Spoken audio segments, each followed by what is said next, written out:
ഉമർ റളിയല്ലാഹു തആല അൻഹുവും അബ്ബാസ് ഇബ്നു അബ്ദുൽ മുത്തലിബ് എന്നവരും തമ്മിൽ ഒരു ചെറിയ പ്രശ്നമുണ്ടായിരുന്നു. അബ്ബാസ് റളിയല്ലാഹു അൻഹുവിന് മസ്ജിദുൻ നബവിയുടെ അടുത്തൊരു വീടുണ്ട്. ആ വീട് ഉമർ റളിയല്ലാഹു അൻഹു പറഞ്ഞു, അബ്ബാസേ, നിങ്ങൾ ആ വീട് എനിക്ക് വിൽക്കുമോ? ഞാനത് വാങ്ങിക്കാം. ഉമർ റളിയല്ലാഹു അൻഹു അത് വാങ്ങിക്കുന്നത് താമസിക്കാനല്ല, ആ വീട് കൂടെ മസ്ജിദുൻ നബവിയിലേക്ക് ചേർത്താൽ അള്ളാഹുവിൻ്റെ റസൂലിൻ്റെ പള്ളി സ്വല്ലല്ലാഹു അലൈഹി വസല്ലം ആ മസ്ജിദ് ഒന്ന് വികസിപ്പിക്കേണ്ടതുണ്ട്. അപ്പോൾ ആ വീടങ്ങ് കിട്ടിയാൽ കുറച്ച് സ്ഥലമായല്ലോ. അബ്ബാസ് എന്നിട്ട് പറഞ്ഞു, ഞാനത് വിൽക്കുന്നില്ല. അപ്പോൾ ഉമർ തങ്ങൾ പറഞ്ഞു, വിൽക്കുന്നില്ലെങ്കിൽ എനിക്ക് വെറുതെ തന്നോളൂ. അതും തരില്ല എന്ന് പറഞ്ഞു. എന്നാൽ പിന്നെ മസ്ജിദിൻ്റെ വികസനത്തിന് നിങ്ങൾക്കങ്ങ് എടുത്തൂടെ? നിങ്ങളങ്ങ് ആ റസൂലുള്ളാഹി തങ്ങളുടെ പള്ളി കണ്ടില്ലേ, ജനങ്ങൾ തിങ്ങി നിറഞ്ഞു നിൽക്കുന്നത്, സ്ഥലമില്ലല്ലോ, പള്ളി ഒന്ന് വികസിപ്പിക്കണ്ടേ, നിങ്ങളൊന്ന് നിങ്ങളുടെ വീട് പള്ളിയിലേക്ക് ചേർത്തി തന്നൂടെ? ഉമർ തങ്ങൾ 3 ചോദ്യമാണ് ചോദിച്ചത്. ഒന്നുകിൽ എനിക്ക് വിൽക്കണം, അല്ലെങ്കിൽ എനിക്ക് വെറുതെ തരണം, അല്ലെങ്കിൽ നിങ്ങളായിട്ട് പള്ളിയുടെ വികസനത്തിന് ഇത് കൊടുക്കണം. അബ്ബാസ് തങ്ങൾ പറഞ്ഞു, ഞാൻ ഇപ്പോൾ ഇത് വിൽക്കാൻ തീരുമാനിച്ചിട്ടില്ല. ഉമർ തങ്ങൾക്കങ്ങ് ദേഷ്യം വന്നു. ഉമർ തങ്ങൾ പറഞ്ഞു, ഈ വിഷയത്തിൽ വിധി പറയണം. ആര് വിധി പറയും?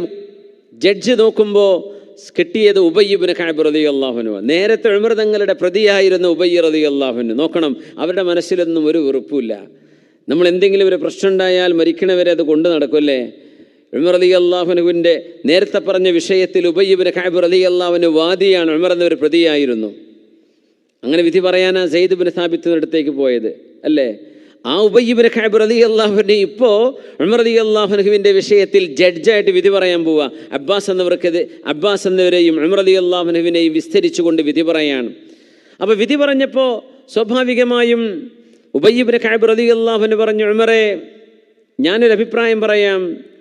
ഒരാളിരിക്കുന്ന വീട്ടിൽ നിന്ന് അയാളോട് നിങ്ങൾ ഇറങ്ങിപ്പോകണമെന്ന് പറയാൻ അയാളെ തൃപ്തിപ്പെടുത്തുന്നവരെ അയാൾക്ക് കൊടുക്കേണ്ടത് കൊടുത്തുകൊണ്ട് സന്തോഷിപ്പിക്കാതെ ഒരു മനുഷ്യനോട് കുടിയിറങ്ങാൻ പറയാൻ പാടില്ല. ഇതാണ് ഞാൻ മനസ്സിലാക്കുന്ന വിധി എന്ന് പറഞ്ഞു. ഉമർ റളിയല്ലാഹു അൻഹു പറഞ്ഞു, ഈ വിധി തന്നെയാണ് വേണ്ടത്. ശരിയാണ് നിങ്ങൾ പറഞ്ഞത്. ഞാൻ എന്തിനായി ആവേശം കാണിക്കുന്നത്? അബ്ബാസ് എന്നവരുടെ വീടല്ലേ. ഉമർ റളിയല്ലാഹു അൻഹു മുസ്ലിമീങ്ങളുടെ പൊതുകാര്യമാണ് അവിടെ ചിന്തിച്ചത്. അബ്ബാസ് എന്നവർക്ക് വീട് വേറെയുമുണ്ട്, എന്നാൽ ഇതങ്ങ് തന്നൂടെ എന്ന് ചോദിക്കുകയാണ്. അബ്ബാസ് എന്നവർ കൊടുക്കാൻ അദ്ദേഹത്തിന് അപ്പോൾ തോന്നിയിട്ടില്ല റളിയല്ലാഹു അൻഹു. പക്ഷേ ഉമർ റളിയല്ലാഹു അൻഹുവിനാണെങ്കിലോ പള്ളി വികസിപ്പിക്കണം, ഈ വീട് കിട്ടണം, പൈസയ്ക്ക് വാങ്ങിക്കാം.